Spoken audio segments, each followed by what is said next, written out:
Day 61 of the Atlantic Hurricane season, day number 78 in the Eastern Pacific. It's July the 31st, the last day of July, and we currently have quite a few systems active at the moment. What's left of Flossie has now left Hawaii and is very much a remnant low, but we also have a new Tropical Storm Jill in the Eastern Pacific right now, with another invest behind it with a high chance of development. In the Western Pacific, 91W has a high chance of development as well, and two other invests are currently located in the Western Pacific. You can see them all here in a long line. Jelena is the Philippine name for the Western Pacific storm, which is likely to form. 93W off to the east of the Philippines, 94W out at sea.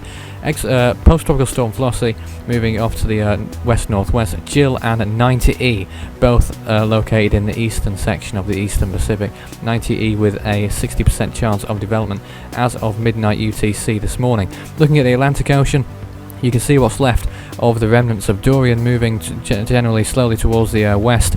Just a few clouds really associated with that storm at the moment now, and has been de-designated, you could say, this morning. Looking at the Indian Ocean, things remaining fairly quiet at the moment, not too much going on. You can see, as usual, not too much storm development. It's a quiet time of the year for the Indian Ocean, so that's to be expected. Looking at the latest sea surface temperatures, then the Eastern Pacific remains warm, especially where those two new storms are. Water temperatures are certainly good enough for development of both systems, but the warmest waters remain off the coast of Mexico and into the Gulf of Mexico as well, near Cuba as well. Hottest waters are around these areas in particular. Those are the hotspots. Looking in the Western Pacific as well, around the northern and the far southwestern parts of the Philippines, we've got some warm waters here, and out in the Philippine Sea, warm waters of 28 degrees or more may provide some conducive conditions for 93 and 94W. Looking at Tropical Storm Jill, then, winds currently 40 miles per hour, pressures 1005 millibars, current positions 12.7 degrees north, 116.1 degrees west, expected to move towards the west-northwest over the next 5 days. Probably becoming a hurricane along the way as well, maybe reaching Category 1 hurricane status. We'll see what happens with it, but certainly intensification is on the cards, but not likely to affect land. Invest 90E, not too far behind it, current winds 30 miles per hour, might be more than that now. Pressures 1009 millibars, current positions 11.4 degrees north, 108.5 degrees west, 60% chance of development as of midnight UTC, and it's expected to generally move westward, probably be slower moving than Jill, and then possibly move towards the northwest towards the end of those 5 days, but again, not affecting land, or so it seems at the moment. You can see the shear map, which is fairly current, I believe. Not too much going on in the way of shear. Where those storms are at the moment, shear is either very low or coming down to a very low level, so wind shear is not a concern over the next few days or so, it appears right now. There's a little pocket of stronger shear towards the north, but nothing too debilitating, you'd have thought. 91W, Jelena, the Philippine name, no official international name it is designated yet. Winds 25 miles per hour, pressures 1004 millibars, and it's expected to move slowly initially in the South China Sea, and then move towards the west-northwest, perhaps moving over Hainan, and then maybe into China. That's what into Vietnam. That's what one of the models is saying, though others are disagreeing at this time. Looking at the Pacific overview, you can see how it's been going. A large cluster of storms around the Philippine region. You can see 91W getting more organised and getting more pronounced away from those clouds out in the South China Sea. 93W is that system off to the right of the Philippines, and 94W you can see towards the very bottom right of that screen. This is Tropical Storm Jill. You can see how it's formed rather quickly in the past few hours, in a very moist environment as well. You can see all the grey areas here is all moist conditions, and you can see 90E off to the east as well, which has developed very quickly over the past 24 hours. It had a 20% chance early this morning and is now at 60%, quite quick.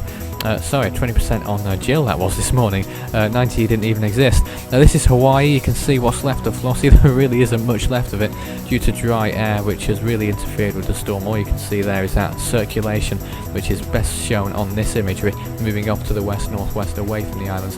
Not too much in terms of any flare-ups at all. And this is Invest 91W in the West Pacific. You can see the Philippines off to the right there, and the storm moving towards, very slowly towards the sort of northwesterly direction at the moment, whilst it gets organised and gets its act together. I think that will become a tropical storm very soon, in a day or two. Certainly seems a likely possibility at the moment. Looking at the model runs then, the CMC, you can see Jill moving off to the west there initially, and some more systems that may form 90, including being one of those, probably moving off to the west more slowly than Jill. The ECMWF model takes Jill off to the west as well. I don't believe any of them directly affect Hawaii, but one does go fairly close off to the south. But the ECMWF model does predict quite a system forming at the end of that run as well, what looks like a strong storm. The ECMWF has done well recently, so it may be interesting to watch. The GFS model certainly has Jill moving off, possibly becoming a hurricane before taking a little bit of a jog to the south, and then moving off to the west generally throughout its whole course anyway. The NavGen model as well has a system forming. I don't know whether that's Jill or 90E, but in any case, if it isn't Jill, it's probably got it wrong. But moving off to the west-northwest, it seems generally. The GFDL model has Jill moving towards the west-northwest. This one's a little bit out of date perhaps, so it doesn't show it being a tropical storm immediately, but that may also be a bit wrong considering how fast Jill has intensified. The HWRF is fairly similar as well, becoming a hurricane on 2 occasions as it moves towards the west-northwest, with 2 systems following behind that. What you may have noticed as well with all of those is that there are no Atlantic storms developing, and this is the static imagery for Jill. You can see most of them concur with it moving towards the west-northwest, certainly no deviations really, and if you take it towards the west-northwest and then moving more towards the westward heading eventually. The CMC model in the Western Pacific is still fairly aggressive, having probably a typhoon moving into Hainan Island and then into China, probably the mainland China as a matter of fact, and a much stronger system moving into Luzon in the Philippines and then possibly a Hong Kong landfall, but that is very speculative at the moment. Looking at the GFS model, 91W moves into Hainan and then Vietnam, and another storm forming behind that. It's probably 93W moving into the Philippines, possibly as a strong tropical storm and then to China. So we have some agreement on both those models now. Certainly a situation worth watching. So let's take a look at the overall predicted season scores then for July the 31st. The top 3 at the moment: William in first place with 70 points, Ken in second with 67, and Hurricane in third place with 64 points. There's been a few changes throughout the whole leaderboard with the formation of Jill. So make sure you check it out on the website, force13.com/interactive. Just click the 2013 Predicted Season button, as well as submitting your own Predicted Season submission. There is also the leaderboards, the full standings, which you can see where you are if you've entered the competition. So what happened on this day then, on July the 31st, 1963, this one's pictured, Tropical Storm Arlene formed in the Central Atlantic. In 1970, Tropical Storm Celia formed in the Eastern Caribbean. In 1980, Tropical Storm Howard formed in the Eastern Pacific. That one's pictured as well. In 1987, Tropical Storm Hillary formed in the Eastern Pacific. And in 1989, Tropical Storm Dean formed in the Central Atlantic. Also in 1990, Tropical Storm Caesar formed in the Eastern Atlantic. In 1995, Tropical Storm Dean made landfall in Texas, resulting in 1 fatality and $500,000 in damages. In 1990, there's Caesar pictured there. 1995, Dean also pictured at the bottom there right now. 1996, Typhoon Herb made landfall over the Ryukyu Islands and Taiwan as a Category 4 storm, resulting in 51 fatalities and $6 million in damages, I think that said. In 1997, Tina and Victor formed in the Western Pacific. Paul formed in the Western Pacific in 1999. Alex formed in the Atlantic in 2004. There's the beginnings of it pictured there. Fabio in the Eastern Pacific in 2006. Chantal in the Atlantic in 2007. Eric in the Eastern Pacific in 2007. That one's pictured as well. And in 2011, Tropical Storm Eugene formed in the Eastern Pacific. Lots of storms forming on this day on July the 31st.